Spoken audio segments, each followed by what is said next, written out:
Una pesadilla lo despertó. Ule se sobresaltó al recordar las imágenes de su sueño. Una niña atrapada por unas zarzas que le rasgaban la piel, unos ojos rojos que le acechaban desde la oscuridad, unos gritos desgarradores que se perdían en la noche.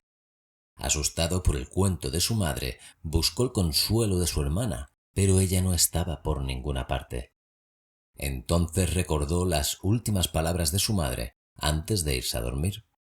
Eso es lo que pasa cuando no me hacéis caso, sobre todo tú, Lilemore. El niño se levantó de la cama y salió al pasillo. Quizá su hermana había ido al baño o a la cocina a beber agua. La llamó en voz baja, pero nadie le respondió.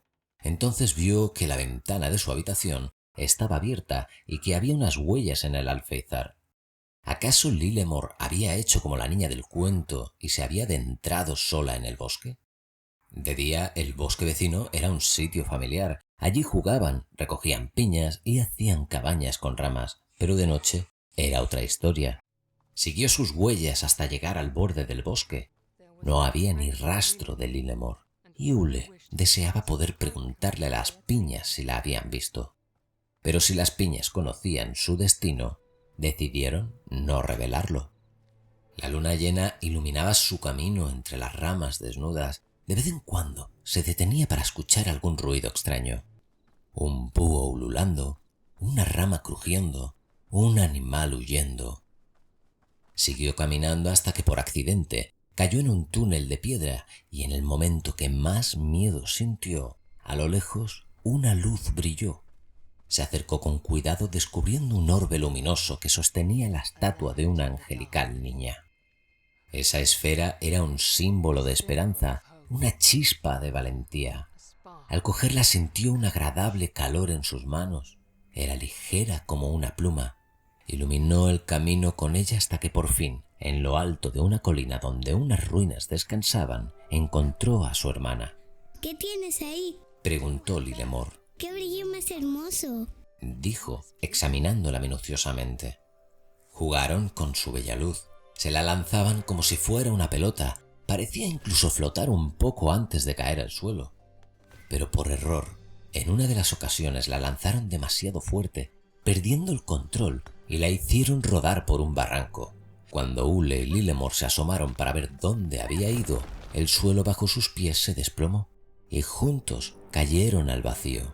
Y así comenzó su gran historia. Ule y Lilemore descendieron hacia las profundidades de una vieja ruina, sin saber que cruzaban el umbral de un mundo fantástico llamado Bramble. Allí, el día se abría paso entre la bruma, iluminando el bosque mágico donde todo era maravillosamente desmesurado, con árboles tan altos que se perdían en el cielo.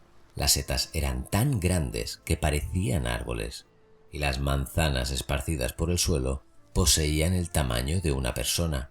Juntos exploraron los alrededores para descubrir poco después que ese bosque era el hogar de los gnomos, unas criaturas peculiares y juguetonas que no sabían de visitantes que no quisieran comérselos hasta ese día, por lo que los hermanos fueron bien recibidos en el poblado y se les presentó a otros seres mágicos, como las bellas hadas o el imponente rey de las ranas, tan grande como amable y bondadoso, siempre ayudando a cualquiera que quisiera cruzar el río. Pero la paz y la alegría del bosque se vieron amenazadas al caer la noche cuando un enorme y hambriento troll apareció buscando comida para su amo. El manjar elegido fue Lilemore, que andaba distraída con las luciérnagas y no se percató de su presencia.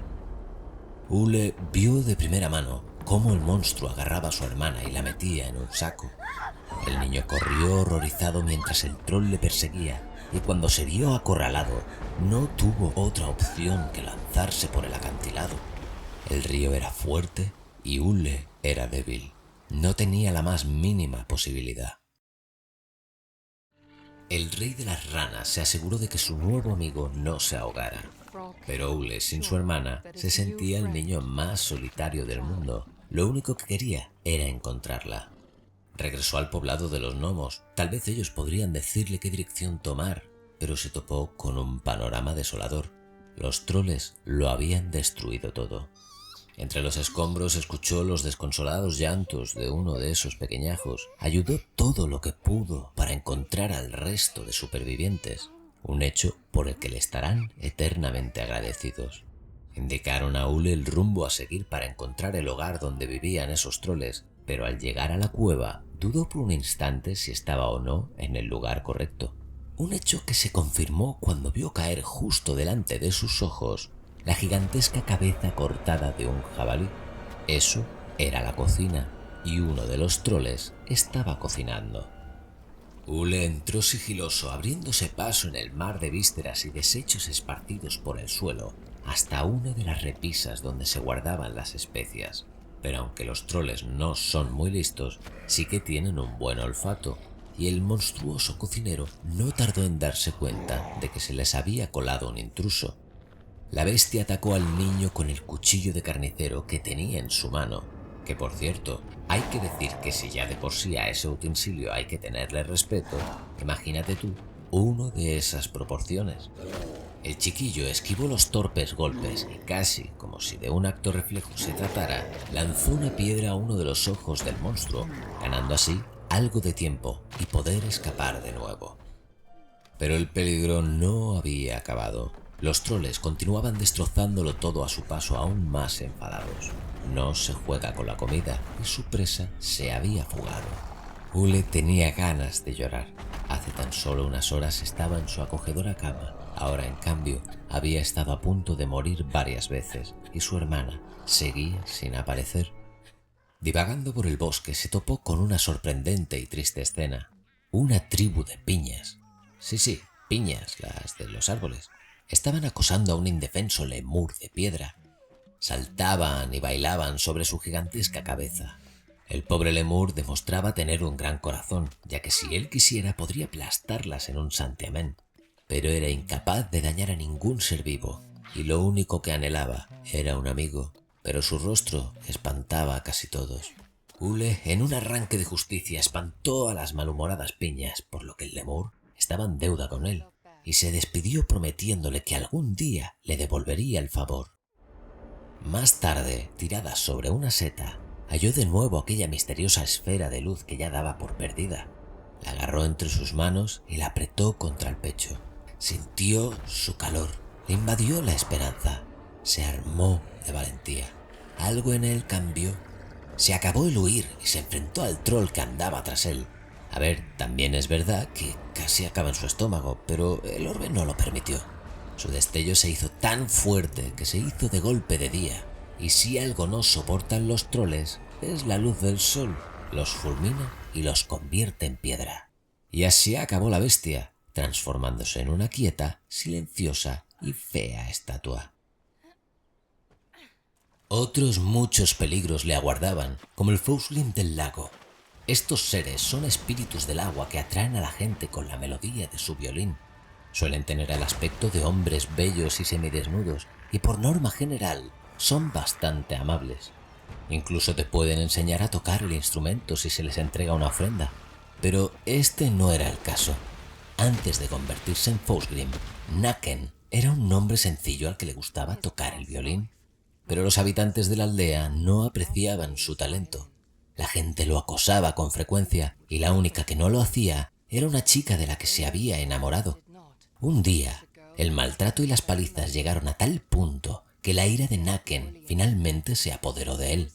Deambuló por la aldea tocando melodías prohibidas que obligaban a la gente a bailar hasta que sus cuerpos se consumían. Por desgracia, su amada tampoco se libró de la muerte aquel día. Devastado, Naken abandonó el pueblo y vivió junto al lago sumido en la tristeza, donde todavía atrae a la gente con su melodía letal. Ule trató de cruzar el lago intentando no escuchar sus canciones, algo que enfureció aún más a la amargada criatura. Las notas de la melodía que lanzaba llegaban en forma de ondas expansivas, y no bastándole con eso, la caza continuó en tierra. Se arrastraba por el suelo detrás del chico. Tanto tiempo en el agua había atrofiado sus piernas. Pero eso no iba a impedir saciar su sed de venganza contra la humanidad, y si era necesario, daría su vida por ello. Y así lo hizo. Se lanzó por la cascada agarrando al chico, llevándoles a los dos a una muerte casi segura. Naken se estampó contra una enorme roca partiéndose la columna, y aunque Ule tuvo la suerte de caer al agua y conseguir llegar a la orilla, ya no le quedaban fuerzas ni ganas de continuar. Había perdido toda esperanza de encontrar a su hermana. La oscuridad se apoderaba de él por momentos. Cerró los ojos y se quedó ahí esperando a que el hambre o la sed lo mataran. ¿Os acordáis cuando Ule encontró por primera vez el orbe de luz y la estatua de aquella chica en el túnel? Pues esa chica representaba a Tuba, el ser más bondadoso de todo Bramble, y el orbe resplandeciente era su corazón. Ahora la mística muchacha se hallaba delante de él. El destello de la esfera brillaba como nunca, devolviendo al muchacho el coraje necesario para continuar con su camino. La zarza cubre todo lo conquistado por la oscuridad. Sigue la luz, encontrarás lo que buscas en la montaña, dijo Tuba. Hace mucho tiempo hubo un reino pacífico en el que aún no había un heredero al trono. El rey Nils y la reina Magdalena llevaban largo tiempo esperando, y al fin ella estaba encinta. Dio a luz al ansiado hijo y lo llamaron Ulrich, pero de repente las criadas se agolparon alrededor de la cama de la reina Magdalena. Sucumbió al trabajo de parto. El amor de su vida había desaparecido. Abrumado por la pena, el rey Nils se aproximaba al ocaso. Mientras tanto, Ulrich se convertía en un joven rebosante de vida. El príncipe era lo único que mantenía a raya la oscuridad de su corazón. Un día, el príncipe Ulrich cayó enfermo. Los médicos lo intentaron todo, pero cada vez estaba más débil. Informaron al rey Nils sobre una flor mística que, según las brujas, podía curar cualquier enfermedad. El rey Nils buscó la flor por todo el reino en vano, y su campaña pronto se convirtió en una espantosa caza de brujas. El camino que dejó atrás estaba plagado con las brujas que había matado, pero la flor no aparecía por ningún lado. Exhausto, ensangrentado y sin fuerzas, el rey Nils llegó hasta la casa de una bruja en las afueras de su reino. Cayó de rodillas, suplicando a la bruja que le ayudara a curar a su hijo. Ella accedió. Le dijo que la flor poseía un tremendo poder y que solo podía usarse para hacer el bien con extrema cautela. Le indicó que usara un único pétalo.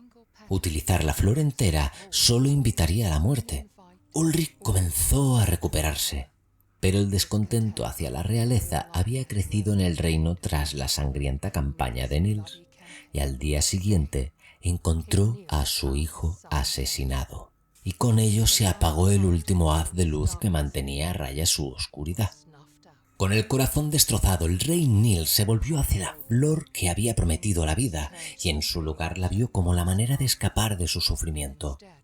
Obtuvo su inmenso poder, convirtiéndose en un gigante buscando venganza. La bruja, que había ido a visitar al rey y al príncipe, contempló la grotesca escena con desesperación. Levantó una montaña sobre el rey y lo encadenó usando la misma zarza que él propagó por todo el reino, y a día de hoy los troles todavía lo alimentan para mantener vivo su dolor, como castigo por sus malas acciones. Pero las zarzas no solo se limitaron a contener al rey, sino que lograron esparcirse por todo el reino, sembrando el caos y la oscuridad en los corazones de la gente. Llevaron a la desesperación a las mujeres, que sacrificaban a sus recién nacidos y los ofrecían a las brujas a cambio de falsas esperanzas de salvación. Tal fue la cantidad de inocentes bajo el suelo de Bramble que pronto hubo consecuencias, como la llegada de una macabra anciana con un rastrillo y con ella la peste. Se decía que cuando la decrépita vieja llamaba a la puerta de una casa, al día siguiente alguien acababa enfermo. El miedo a la infección era tan elevado que no se les dio un entierro digno a los cadáveres.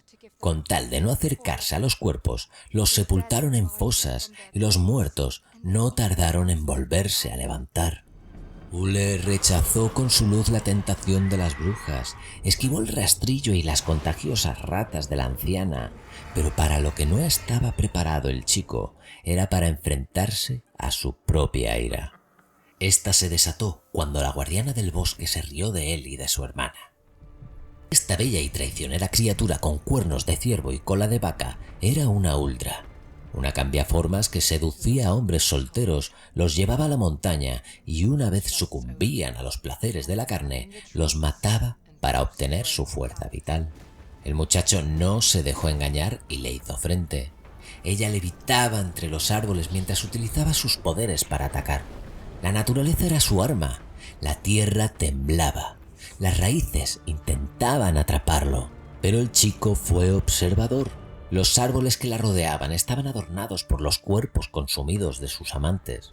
Estos formaban una especie de barrera y protegían a su amada.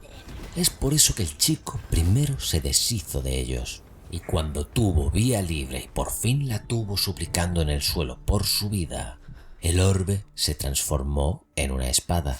Los Uldra suelen esconder su putrefacta espalda bajo su larga melena para no delatar su punto débil. Tienen el espinazo abierto en canal dejando al aire su palpitante corazón. Podría haberla dejado marchar y perdonarle la vida, pero nadie se reía de su hermana. Empuñó la espada y atravesó el órgano tantas veces que perdió la cuenta. Esta vez no fue en defensa propia. Empapado en sangre de Uldra, se puso en pie y en silencio continuó hasta el final de su viaje. Era la hora de tener una charla con el rey. Ule se adentró en las entrañas de la montaña, atravesando sus frías cavernas hasta llegar al interior del majestuoso palacio, topándose por casualidad con la habitación del príncipe. Le era curioso ver todos aquellos juguetes y cuadros. Casi podía hacerse una idea de cómo fue la feliz pero corta vida de Ulrich, y aprovechó ya de paso para cambiarse de ropa. Debía tener aproximadamente la misma edad, ya que el traje le quedaba como un guante. Después de eso, continuó explorando el palacio hasta que por fin dio con él. El colosal rey de la montaña estaba esperando la cena en su trono. Ule solo tenía que llegar hasta el saco para impedir que Lilemor acabara siendo la cena del gigante.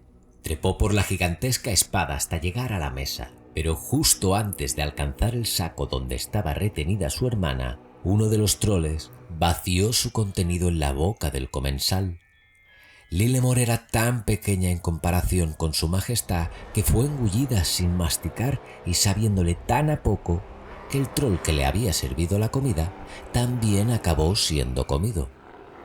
Aún así, su hambre no fue saciada del todo, por lo que buscó por la mesa algo más que echarse a la jeta, encontrando a Ule, que corría y corría como un ratoncillo, evitando ser pinchado con el cuchillo y el tenedor. Los ataques eran tan pesados que Ule le daba tiempo a responder, lanzando el orbe de luz a las flores que brotaban de la espalda del monarca.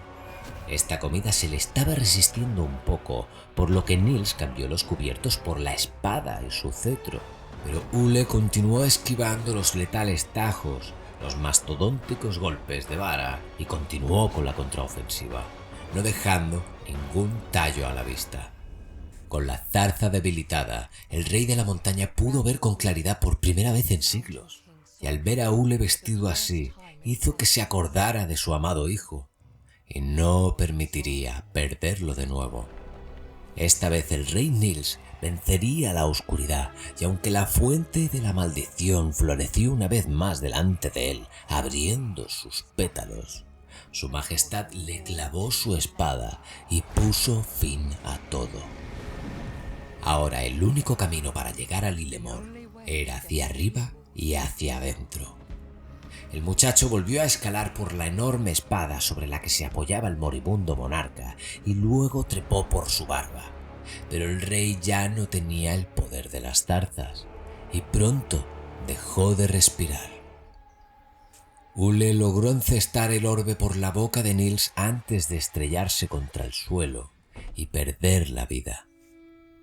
Minutos más tarde, una brecha se abrió en el estómago del cadáver del rey. Era Lilemor. Había utilizado el orbe como espada para llegar al exterior. Una vez fuera, corrió hasta su hermano, pero este ya no tenía pulso. Lloró amargamente sobre el cuerpo tendido, sintiéndose culpable y lamentando el haberse escapado de casa. Fue entonces cuando Tuba se pronunció de nuevo. Tenía un último regalo que darle a Ule. La chispa de valentía brilló de nuevo con su luz, hundiéndose en el pecho del muchacho, devolviéndolo a la vida. Se abrazaron como nunca antes lo habían hecho, pero un temblor les interrumpió. Ahora que el rey de la montaña estaba muerto, su prisión comenzó a desmoronarse. Lilemore se echó a su hermano a la espalda, dispuesta a llevarlo a casa. Pensaba que no lo conseguirían, pero en el último momento se presentó un amigo. El lemur de piedra les devolvió el favor, guiándolos hasta la salida. Ahora que por fin están en casa, Lilemore seguro tendrá cuidado con lo que hace, porque puede poner sin querer a sus seres queridos en peligro, porque el amor mueve montañas, pero también puede destrozarlo todo. Esta historia nos quiere dar a entender que nada es blanco o negro, que no se nace siendo una buena o mala persona y que muchas veces es el odio, la desesperación, el miedo y la venganza la que nos puede llevar por el camino de la oscuridad. Pero también hay una luz que nos guía. Tenemos que ser valientes, mantener la esperanza y luchar para seguir adelante, porque todos, absolutamente todos, nos equivocamos en algún momento. Pero de eso se trata, de aprender y rectificar a tiempo. En fin, espero que te haya gustado esta historia, y si es así, házmelo saber en los comentarios dándole al like y suscribiéndote si aún no lo has hecho. Muchísimas gracias por pasarte. Adiós.